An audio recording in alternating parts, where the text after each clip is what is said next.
The Cool Bean by Jory, John, and P. Oswald. The Cool Bean. Watch out, here come the cool beans. The cool beans. Oh yeah, check out how they move. Look at the way they swagger. Notice their sunglasses. Yow! The cool beans are known all over school, from house to house, across town, beyond country lines. In the olden days, last year, we were all one big pot of beans. We were a mixed bag, but somehow it worked. Yep, those are the good old days. And then we stopped seeing each other as much. Hi. That's just how it is sometimes. You spend less time together even though you're not totally sure why. I watched as the beans I knew so well, the beans from my old pod, became the cool beans. They were so cool. One of them could play the guitar. Cool.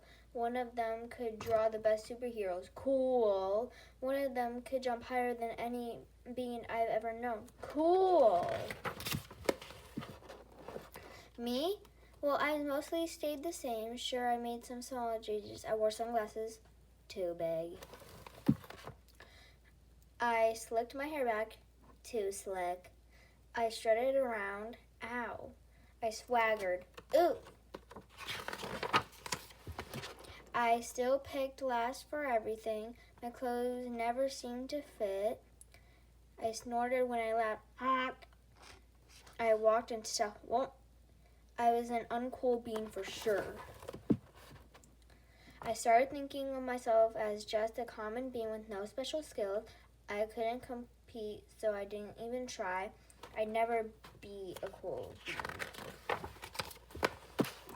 It seemed like there were two types of beans in the world. There were the cool beans and the beans like me. The days all blended together. I lived my life and things were just okay. I took tests and ate lunches and mostly kept to myself. The cool beans continued being cool. I mean, sure, I missed them a bit, but it's not like I was going to say anything. I felt like all that coolness had gotten in the way of our friendship. And that's how it went until one day, I was in the cafeteria and I dropped my lunch on my loafers. Oh no, not again. But then something sort of miraculous happened. Out of nowhere, one of the cool beans helped me clean it up. He didn't even say anything. He just gave me a nod. That was it. Later, I was out on the playground. I tripped and scraped my knee and maybe cried a little bit, and everyone saw it. Another one of the cool beans came to my side, and without a word, he dusted me off. That afternoon, I was sitting in class. I wasn't really paying attention. I didn't notice, but our teacher had called on me. Everybody stared. I sat there in silence. Nobody said anything. And then everyone just laughed at me. That was it. After today, I was officially a has-been. But then one of the cool beans stood up and came over to me. Everybody watched. She leaned in close and whispered, "Hey, the teacher asked you to read from page 32. Then she gave me a quick wink and went back to her seat." It was a small gesture, sure, but it was also everything. I walked home with a goofy smile on my face. I smiled all the way through dinner.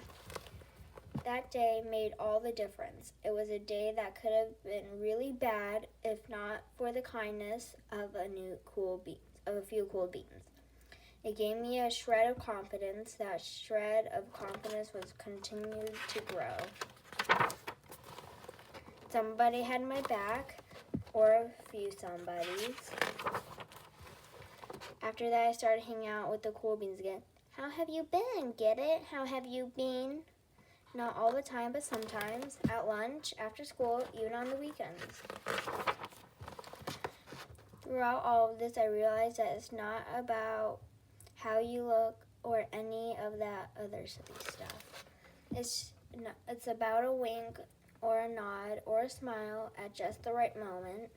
It's about dusting somebody off, helping them up again, or pointing them in the right direction. You need a hand? Yes, please. Now that's cool.